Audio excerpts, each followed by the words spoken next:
আমরা লক্ষ্য করছি ফেসিবাদের দোসরেরা সরকারের ভিতরে বাইরে এবং কোন কোন রাজনৈতিক দলের ঘাড়ে পোশাক চেঞ্জ করে আজকে ছোঁয়ার হয়ে দেশে পরিবেশ পরিস্থিতিকে বিশৃঙ্খলার দিকে নিয়ে যাওয়ার ষড়যন্ত্রে লিপ্ত রয়েছে।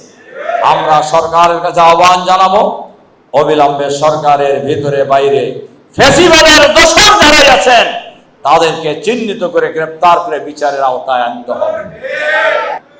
আমরা বলেছি একটি ফ্রি ফেয়ার ক্রেডিবল ইলেকশনের জন্য যতটুকু সংস্কার প্রয়োজন এই সংস্কার করেই জাতীয় সংসদ নির্বাচনের আগে স্থানীয় সরকার নির্বাচন দিতে হবে।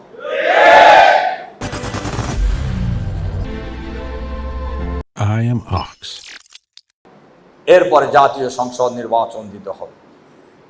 আমরা বলি দেশ স্বাধীনতা লাভের পরে এ পর্যন্ত কোন দলীয় সরকারের অধীনে কোন নির্বাচন নিরপেক্ষ হয় নাই।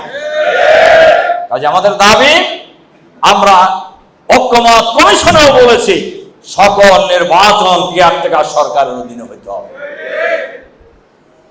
এবং নির্বাচনের তারিখ নিয়ে কোন কোন দলের মধ্যে নানান কথা আছে। আমরা বলেছি ভাই, আমরা তো 16 বছর চেষ্টা করছি, পারি নাই, এখন 2-3 মাসের জন্যই কি একবার মহাভারত অশুদ্ধ হয়ে যাব? নির্বাচনের জন্য জামাত তারিখের ব্যাপারে কোনো সময় রিজিড ছিলেন না। আমরা যে দাবি করেছি ফ্রি ফেয়ার ক্রেডিবল ইলেকশনের জন্য যে পরিবেশের প্রয়োজন, লেভেল প্লেইং ফিল্ড তৈরি করতে হবে, সবার জন্য সমান অধিকার নিশ্চিত করতে হবে, সরকার এবং প্রশাসনকে নিরপেক্ষ ভূমিকা পালন করতে হবে।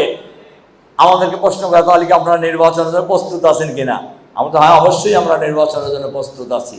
এই শর্ত পূরণ হলে যদি লেভেল প্লেইং ফিল্ড তৈরি হয়, মানুষের ভোটাধিকার নিশ্চিত করার জন্য যে সংস্কার প্রয়োজন সেই সংস্কারের কাজ শেষ হয়, বাংলাদেশকে স্থিতিশীল করার জন্য, রাখার জন্য যে পরিবেশ প্রয়োজন সেই পরিবেশ যদি নিশ্চিত করা যায়, তাহলে নির্বাচন যখনই হবে তখনই জামাত প্রস্তুত।